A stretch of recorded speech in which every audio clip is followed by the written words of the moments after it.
Clarity on Fire, a podcast for people who know what they don't want out of their life and career, but aren't sure what they'd rather be doing.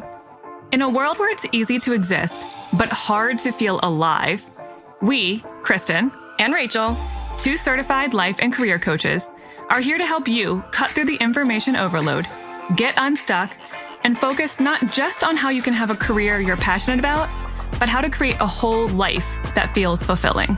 So join us here, where we serve up inspiration and down-to-earth wisdom in a way that only 2 best friends can. We want you to experience the relief of knowing that, yes, you're allowed to want more out of your life and career. And no, you don't have to wander through the dark anymore. Our job is to light the fire that shows you the way. Let's go.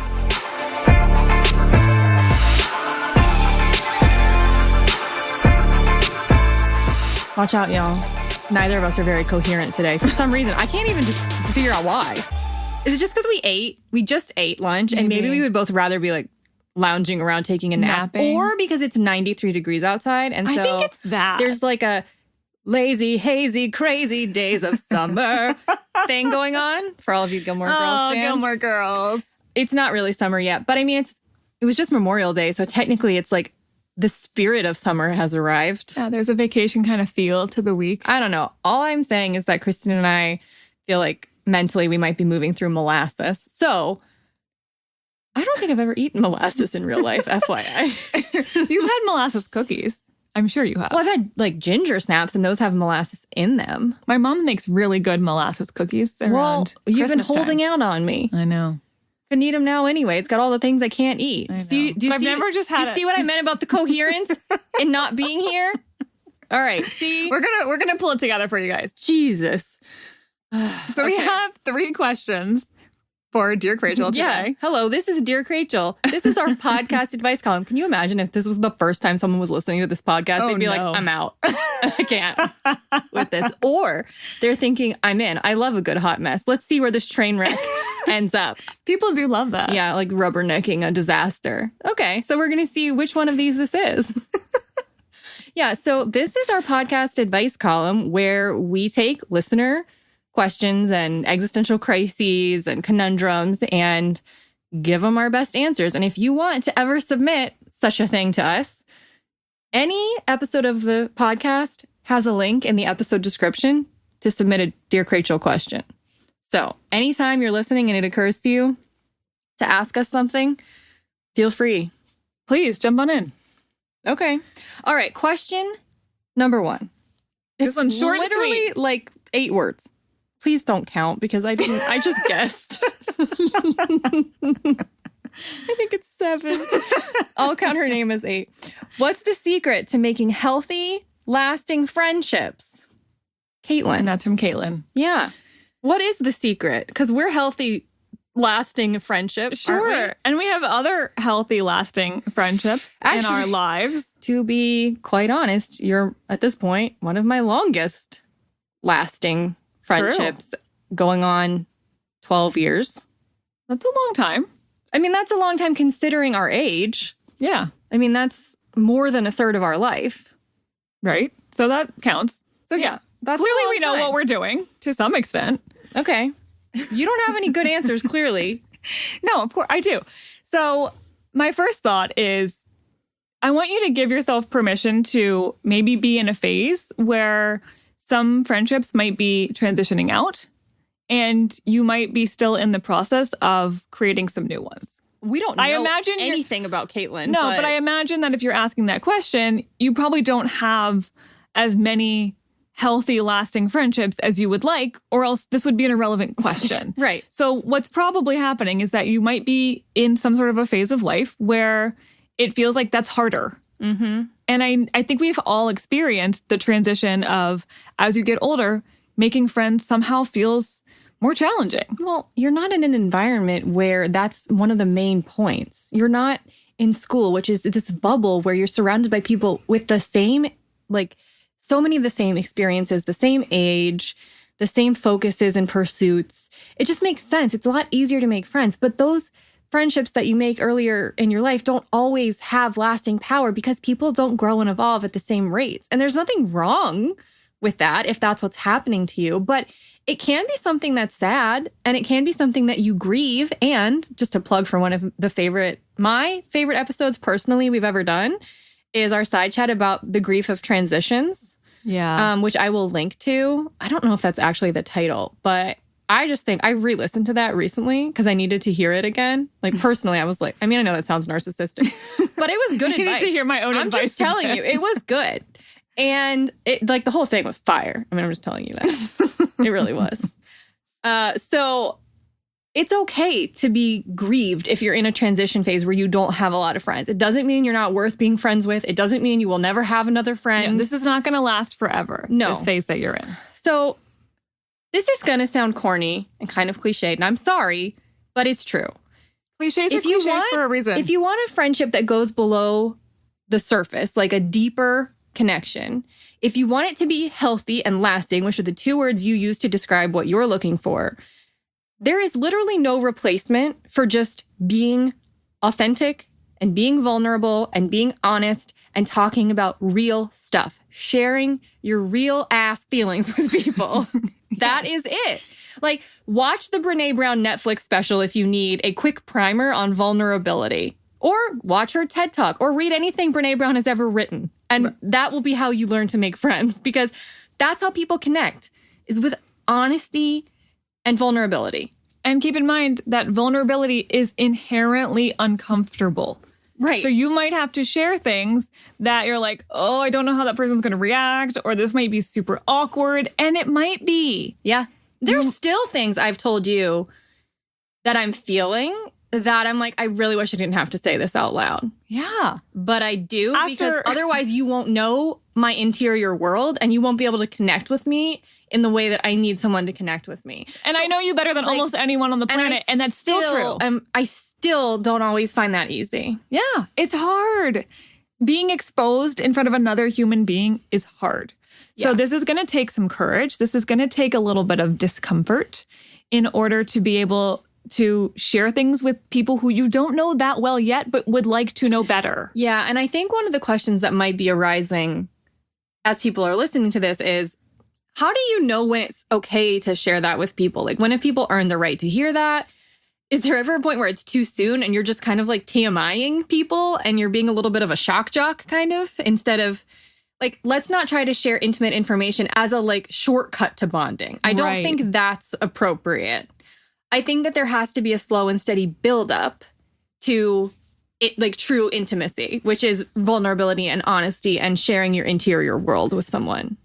Speaking of Brene Brown, she has this really fantastic metaphor that I think about all the time. The marble jar? Yes. Yeah. And I tell my clients all the time, which is that building a relationship is like having a glass mason jar that you slowly are adding marbles into. And this is the jar of trust and of friendship and of being able to rely on people. And so this happens incrementally. So she gives the example of maybe they remember that it's your mom's birthday. And you're like, wow, that was really thoughtful. Yeah. Or maybe you reach out and say, hey, do you want to have lunch? Even though it's still kind of a new friendship. And you're like, oh, this feels awkward. Like, I'm asking you on a date, you know? And you do these things that are a little bit uncomfortable or a little bit, you know, sharing a little bit more intimate detail. And this is a slow build. So slowly over time, you build a full marble jar. But you don't just dump a whole bunch of marbles in there right away. Mm-hmm. That's not how trust works. That's not how bonding and relationships work. It is a slow progression. Yeah. But once you have that, now you have a really healthy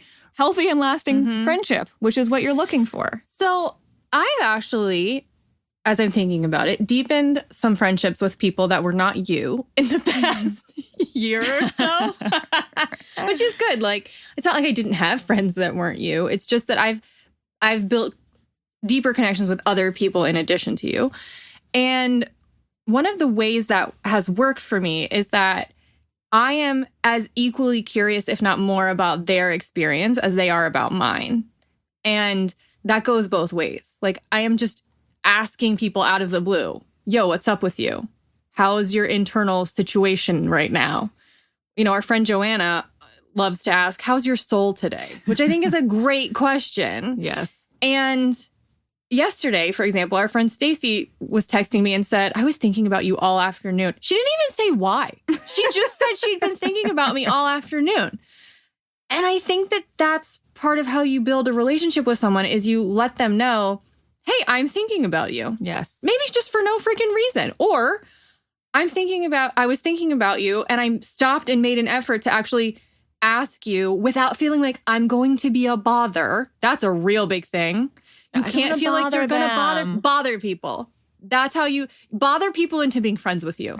I really think that's a huge, like a lot of people have like pleasantly bothered me into being friends. And and I never thought it was a bother. That's the thing, is that I was always receptive to being reached out to. It just maybe wasn't my first inclination as an introvert, but it never felt weird. It never felt bothersome. Absolutely. And you're making a really good point too about this balance between asking about their life and their world and their feelings and sharing your own. And that's something that I have really learned in the past several years. I'm much more of a listener, and people come to me and share their stuff with me, but it doesn't always make me feel like I'm really bonded to them because I hadn't always shared my stuff as well. And so I've been really making a point to do that too. And that's a way that you create deeper bonds is, yes, you ask questions. Yes, you listen and make people feel validated. And then you also have to be vulnerable enough to say, this is how I'm feeling today. And maybe it's not great. Maybe it's not like, oh, great, I'm fine. And then you move on. You might have to say, I'm having a hard day. Or you know what? I'm really excited about this thing, but I'm afraid to say it to anyone because I don't know if it's going to work out. Mm-hmm. And share those kinds of inner dialogue thoughts with another human. It creates a bond. Now, what if you don't have any of those people in your life? What if all of the friendships you have are kind of surface level and you're not sure you can or even want to deepen your relationship with those people? Like, where does a person go to meet? If you need new relationships. If you need new friends. Yes. So if I knew the answer to this, like with complete confidence, I could probably leverage that into $1 million empire of some kind. Maybe that's what Bumble's trying to do with like, they're having like friend swipe right and swipe left or something like that, which is kind of cool. So there probably are apps that I would literally never use an app to make a friend, but that's because I'm a horrid introvert. And horrid, I'm saying that in like the, just an extreme introvert. I'm just like, I'm not going to do that. But if you're an extrovert, that might be a really fun idea for you. That's not my only piece of advice. I'm just saying that there's no right or wrong way to do it. And I think it's kind of like dating. How do you meet people? Well, there's a few ways you can meet people. You meet them online, you meet them through other people, or you meet them randomly out and about in the world. Yes. So since we can't give you a one size fits all, and there isn't a one size fits all, and also we're not going to tell you anything that hasn't already occurred to you in terms of how to meet other humans in the world.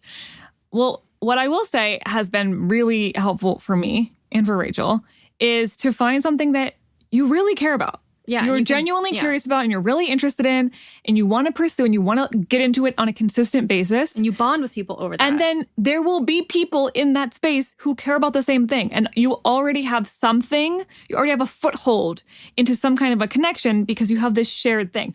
Most of Rachel's and my friends at this point our coach training program. We immersed ourselves in this training program with a bunch of other people who really cared about coaching, and it established some really long-term friendships. Yeah, half the people I'm friends with because I met directly through coach training, and half of them are people I used to coach. Like, they're literally my clients who just became my friends. So you can have one interest and still make a bunch of friends. Bunch of friends, yeah. And again, it just makes sense. We all cared about the same thing. We were all interested in the same general pursuit. And so we show up consistently. That's a huge thing too. Just like, you can't show up somewhere one time and expect to make a great friend. I mean, maybe you get lucky, but most of the time, I think the universe requires momentum and consistency and dedication. So if you want to make a friend, you're going to have to put in the time and the effort. And that means actual time and effort. And it also means emotional time and effort. Yeah.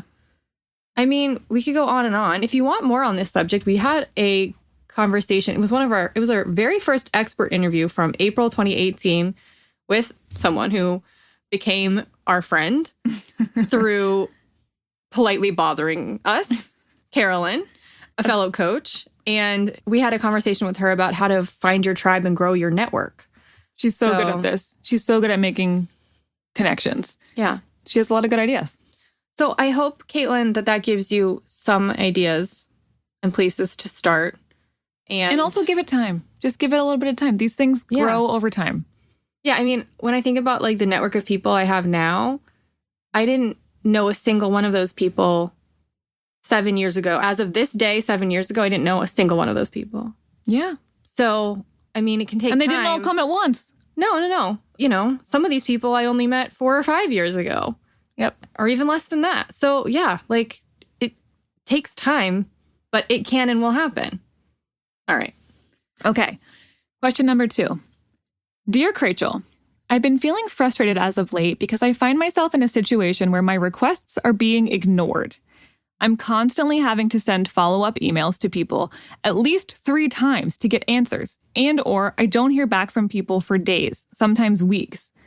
These requests range from work-related to personal, asking our finance team when they'll pay a vendor we've used, to getting my flooring installed at home, to even following up about additional side gig work. I feel like my emails are being sent to ghosts, and it really grinds my gears not being able to get responses from anyone in a timely manner, or at all. Is the universe trying to tell me something here? I'm trying not to have victim energy, but this pattern seems to only be getting worse, and Mercury is no longer in retrograde. That's from Leslie. Okay, Leslie. Oh, I've been here. Here's what's happening. You are so attached to the outcome. You need people to respond to you that they cannot. That is what is happening. When you get so attached to something having to work, you basically, it's like imagine you're like holding like a hose and like water is flowing. When you get attached to the outcome, you grip it so tightly, you start to twist it and mold it in your hands like a crazy person that you've twisted it so tightly that the water can no longer flow. You are so gripping onto that thing. Literally. You said grinds my gears. You're literally grinding and tense. You're tense. Your fists are all clenched. Your teeth are all clenched. That nothing can flow. That is what happens when you insist that you need a particular outcome to happen. That is what you got yourself you got yourself in a knot. That's what's happened. And I'm also feeling like there is no way no one is responding to your emails. But you are paying Literally, attention. you have a 0 inbox right now. No one is responding to her. Not a single person. There's no way that's possible. No. So you're paying exclusive attention to all of the people who are not responding to you and not giving any energy to all the people who are communicating with you. And so it's like you have blinders on. Yeah. And you can only see one reality. Yeah. And the more people don't respond to you, the more angry you get and the more you clench and the more you block off. Focus on that. Yeah. So here's why I'm going to try to like do my best, very like basic, like 101. Why does the universe operate like this explanation? Like, why is it when we're super attached to an outcome and we need something to happen? Why is it that we don't get it? Because you would think if you're focused on something, it should be more energized. You should give it more energy and attention, and therefore it should be easier, not harder. Mm-hmm. Because when you're really, really attached to needing something to happen, you you get to the point where the thought that you're actually thinking is, I don't have this thing.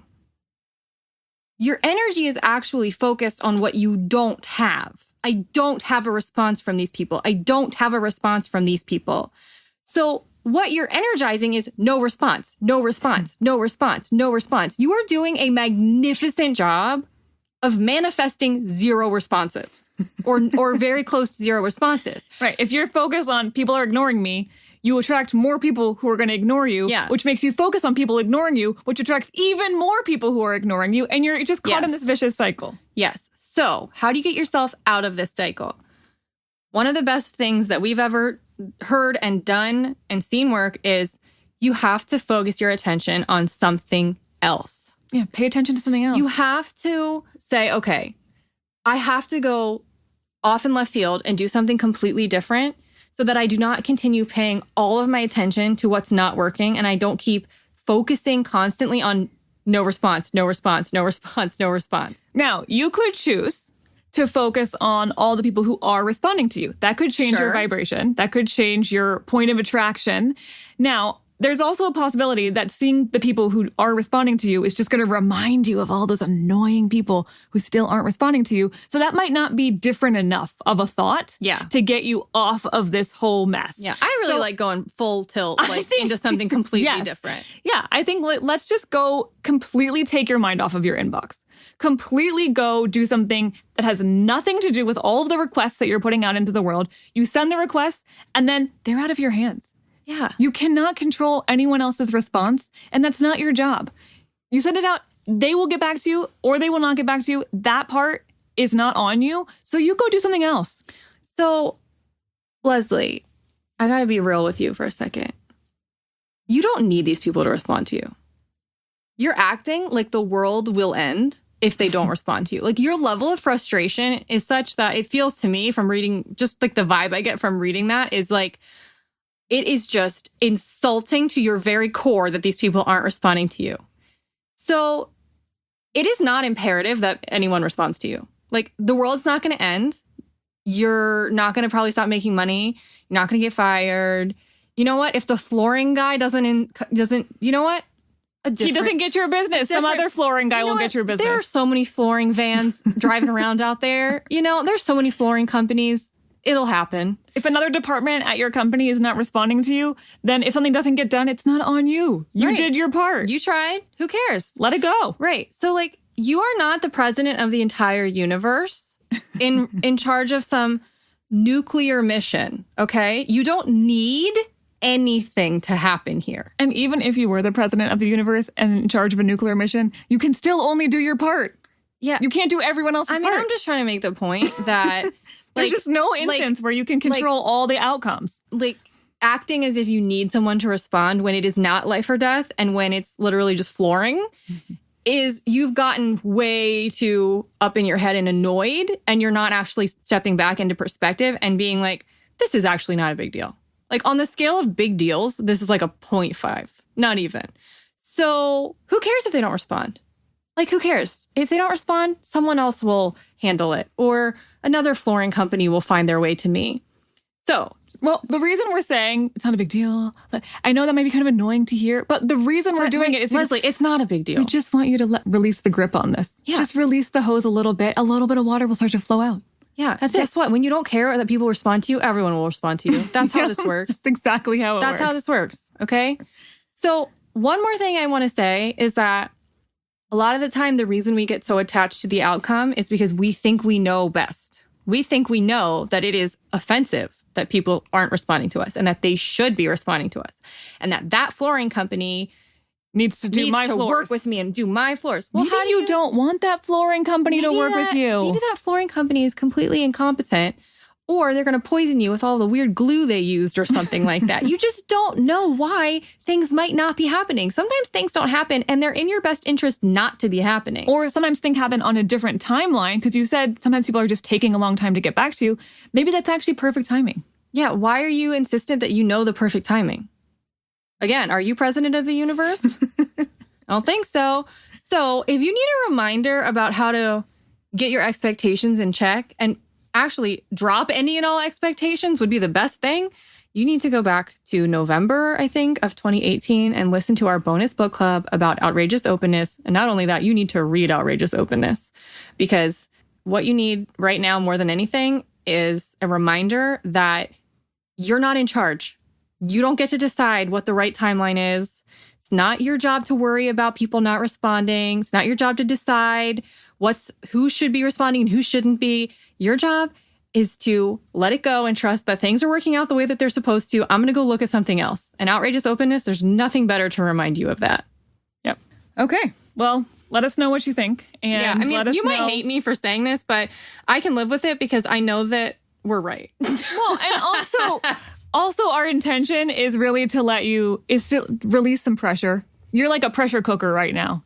Yeah. Just so agitated and frustrated. We're just trying to relieve some pressure. Like, it's a smaller deal than you think, and you might not know the best timing. That's it. Mm-hmm. Try to sit with that new thought for a little while and see how things change. Okay. One last comment or question. Dear Krachel, I've been listening to your podcast for a while, and I love how you both put life and careers in perspective in a no-nonsense, down-to-earth kind of way, which is what we just did for Leslie. So I'm currently struggling with the realization that I subconsciously judge my own self-worth through the lens of others' opinions. You can see where this is going. It's an exciting and terrible roller coaster. Although I know this is my problem and that I need to change this ASAP because it's making life very stressful, I literally don't know how. I've tried basing my self-worth on personal achievement, which works well when you're achieving something you deem important regularly, but that method isn't so foolproof when you're going through the hard grind, not seeing regular results. I would love your thoughts on this. Thank you in advance. Southern Searcher. Oh, Southern Searcher. Oh, I feel this. This is a tough one. And I applaud your effort. I do. I applaud your effort of trying to, what you believe you were doing was transferring your self-worth from other people's opinion to something that felt more personal. My own achievement. That doesn't involve anyone else. I can achieve things completely on my own, which felt like it was a much more intrinsic and personal way of developing your worth. The problem is it's still external. Yeah. You are still putting your worth on something outside of you because what you do is not the same thing as who you are. Nor can you totally control what you do. No. Your personal achievement has a lot to do with other people as well. It does. Other people often determine the results of what you're doing in the world. Yeah. And so this is why it doesn't work. This is why you called it foolproof or not foolproof is because you're right. Achievement is very hit or miss. You have no idea when something's going to land or not land. And so because of that, you are now putting your worth and your value as a very human being on what you do. And the real shift that needs to happen here, and this is not going to be an overnight shift, so please don't be hard on yourself if this takes a little while, but the shift has to turn inward, truly inward, to I am a worthwhile human being just because I exist. Yeah. My beingness, my personhood is what determines my worth and my value, not what I do, not how other people interpret it, not how much money I make, not any of those external things. You could do nothing else for the rest of your life and still have inherent value and worth. That's the only foolproof way to have self-worth is for it to rely completely, not at all, on anything outside of you, on your existence, anything outside of your existence, literally. So for those of you, including Southern Searcher, who are probably like, that's crazy. How does one even do that? That doesn't make any sense. Okay, well, I challenge you to think of a baby. All of us believe that babies have inherent value. Why? What is it that babies do? What is it that babies provide? What do they achieve? What do they achieve? In fact, they make everyone's life worse for a while, right? They make it a lot harder, that's for sure. They take your sleep. They ruin your body if you're a woman for a little while at least, right? They take your time and your energy. Like, what is it that babies are truly doing for us, right? And yet, we don't expect anything of them. We believe that their lives, their existences have immense value just because they exist. We don't think small humans are not worthwhile until they can go out in the world and provide things for other people. Well, but see, that is the trick that we've all bought into, is that we believe there is an age at which that changes. That once you can actually be useful to society, right? You can go out there and use your muscles and do some manual labor, or you can go out and earn a living, then your worth switches from inherent because you exist to not at all a given, something you have to prove, something you have to earn. Your keep has to be earned here. I understand why you think that shift exists because societally and culturally, a lot of people believe that and a lot of people are reinforcing that belief. But I got to tell you, they're all wrong. Like, they've all bought into a complete load of crap. That switch never happens. There's never a point at which you age out of being valuable just because you exist. If you were valuable as a newborn, as a 5-year-old, as a 12-year-old, as an 18-year-old, you are just as valuable now as you were at any point in your past. That has not changed. Your inherent value has not changed at all. Just your concept of your value has changed. You weren't thinking this when you were 3. I guarantee you were not walking around being like, oh man, I'm not really useful. Or I'm not really helping anyone. Or I don't know if I'm like really a valuable member of society. I mean, you were just being. I didn't achieve a lot in preschool today. I probably am not useful as a person or worthwhile as a person. Nope. You learned how to have those thoughts later in life. Yeah. And you want to know what? People taught you those thoughts because someone taught them those thoughts, because someone taught them those thoughts. And on it goes. Those thoughts are a load of crap we've just been passing down from generation to generation. I have a former client who calls that type of stuff shitty heirlooms. That's what it is. Yes. So if you want to get more into, I think, what the root of this is, I would really like for you to go back, if you haven't, and listen to our side chat about the trick to overcoming your deepest, most secret blocks, which is really about inner child parenting. I didn't call it that in the title because I didn't think anyone would listen to it if it was like parenting your inner child. Yep. But that's what's needed here, is you need to see yourself as still the 5-year-old who was valuable because she existed and because she played and loved and had fun, not because she achieved or produced anything. Like, you have to see yourself that way. I also want to challenge you to do something that you probably will really have a hard time with, and that's okay. And I actually have a whole blog about this that we can link to as well, called No Expectation Days. I want you to give yourself the assignment of having at least one afternoon, if not a full day, every week where you don't have any expectations for yourself. If you sit like a log on your couch and stare out of a window for the whole afternoon, that is fine because there's no expectations on the day. You do whatever you feel like doing or don't feel like doing, and that's fine. And I want you to do that and prove to yourself, I'm still valuable even on the days when I don't do anything. Because right now I think you're out in the world and you're doing stuff for people and you're trying to get reactions from people and you're trying to achieve things and you're trying to constantly prove your worth. And I want you to push pause on that for short pockets of time to start, to say, I don't have to do anything today to prove myself. I'm going to stop trying to prove my worth just for a few hours on a Sunday afternoon. Start with that. Even that might feel really uncomfortable for you right now. I don't think you're going to like it. No, I don't think you are. I think you're going to feel really agitated and restless and feeling all these shoulds piling in on you. But you have to get comfortable with existing and just being without always focusing on doing. And this is just a starting place for that.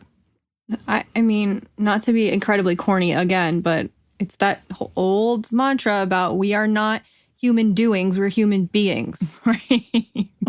And yet somehow we've all been tricked into thinking that the only time we're ever worthwhile is because we're doing something. It's a load of crap. The people we value most and we think are the most unassailable are the ones who don't do anything useful.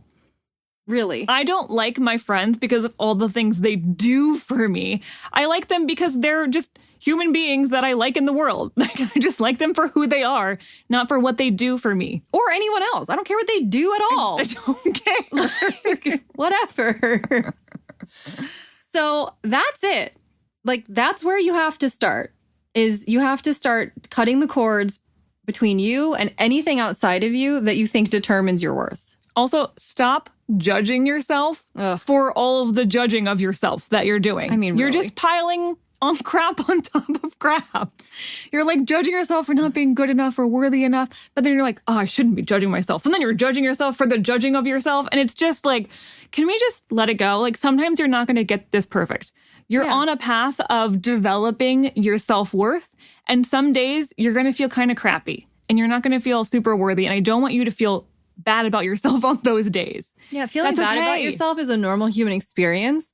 You're never going to escape from that. And so feeling bad about feeling bad is just like, it's just so it's unhelpful. It's not useful.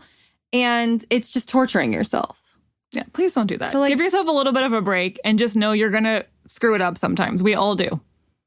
Okay. And what I'm going to kind of wrap up this episode by saying is that for Southern Searcher and anyone, like, this is what personal development is for. This is what coaching is for.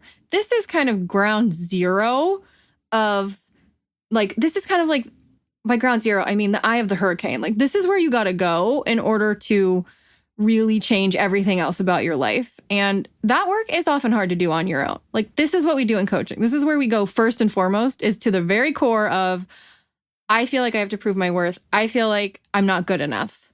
And developing a concept of yourself that is true to you and not based on everyone else's feedback, which is probably how you have defined yourself for a long time. And how a lot of us have defined ourselves for a long time. So that's what coaching is. Who am I? Just me. And how is that worthwhile? And how am I telling myself all these lies that are getting me all jumbled up and believing in a reality that's not true? I just made it up.